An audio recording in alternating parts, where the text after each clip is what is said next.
Dans cette vidéo, je vais démontrer qu'il existe une unique fonction qui vérifie ce problème, le problème ici, c'est-à-dire qui vérifie ces deux conditions. La dérivée de la fonction est égale à elle-même, et l'image de 0 est égale à 1.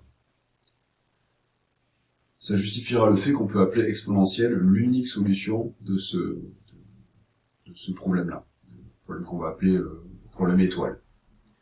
Donc, en gros, le problème étoile, c'est chercher des fonctions qui vérifient ces deux conditions. On cherche des fonctions qui sont égales à leur dérivée et dont l'image de 0 est égale à 1.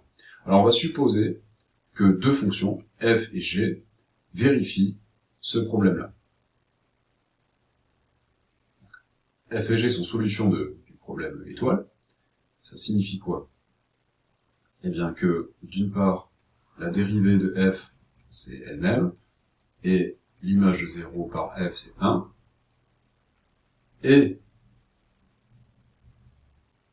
pour la fonction g, on a la même chose, c'est-à-dire que la dérivée de la fonction g, c'est elle-même, et l'image de 0 par la fonction g, c'est 1. On va poser, maintenant,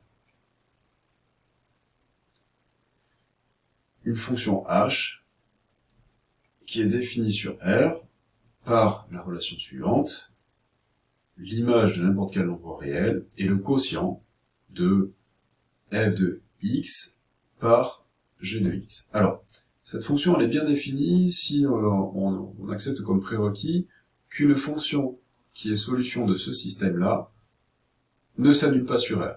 D'accord? C'est une propriété qu'on a démontrée dans une autre vidéo.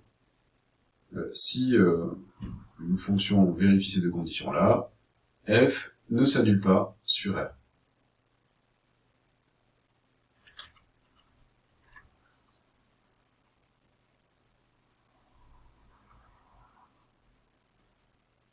Ainsi, le dénominateur n'est jamais nul. On a deux fonctions f et g qui sont dérivables sur R. G ne s'annule pas, donc h dérivable sur R. Ensuite, la dérivée de h se calcule en utilisant la formule de la dérivée d'un quotient. La dérivée de h est égale.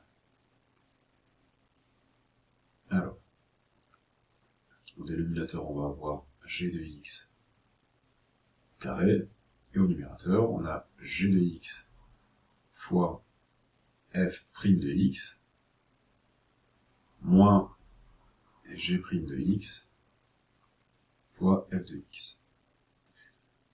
Or,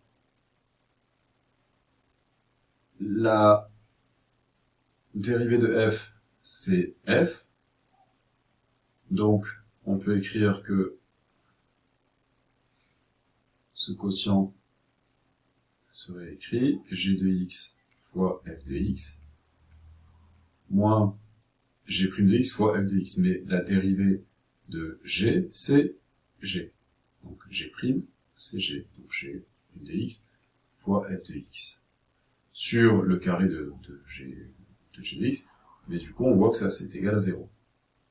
Le numérateur est égal à 0 sur un truc qui est positif, donc ça fait 0.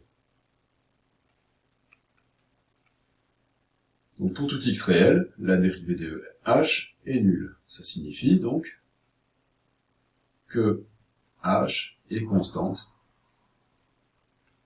sur l'intervalle R.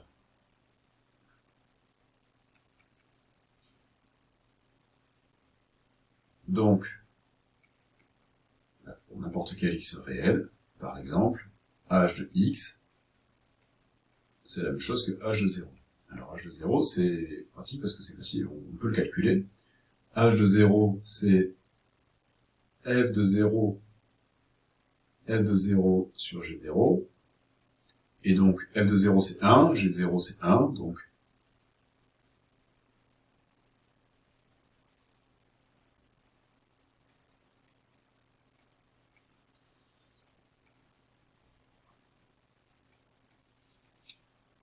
ça fait 1. Ça fait 1 sur 1, ça fait on a démontré que, quel que soit x réel, h de x, qui est égal à f de x sur g de x, était égal à 1.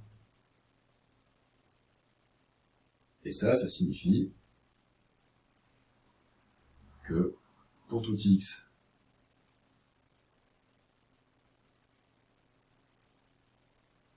réel,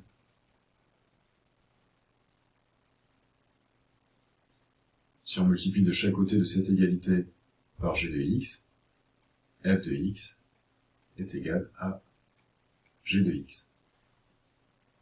C'est une propriété qui est hyper importante parce que, du coup, si on a deux fonctions qui sont solutions du problème initial, de ce problème-là,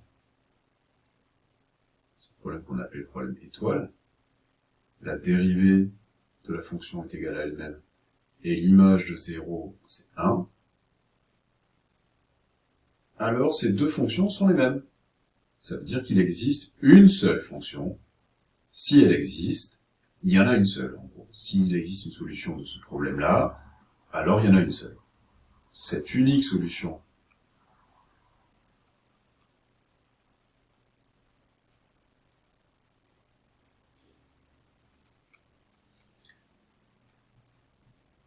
si elle existe du problème étoile, est appelée fonction exponentielle. Et ça se note exp.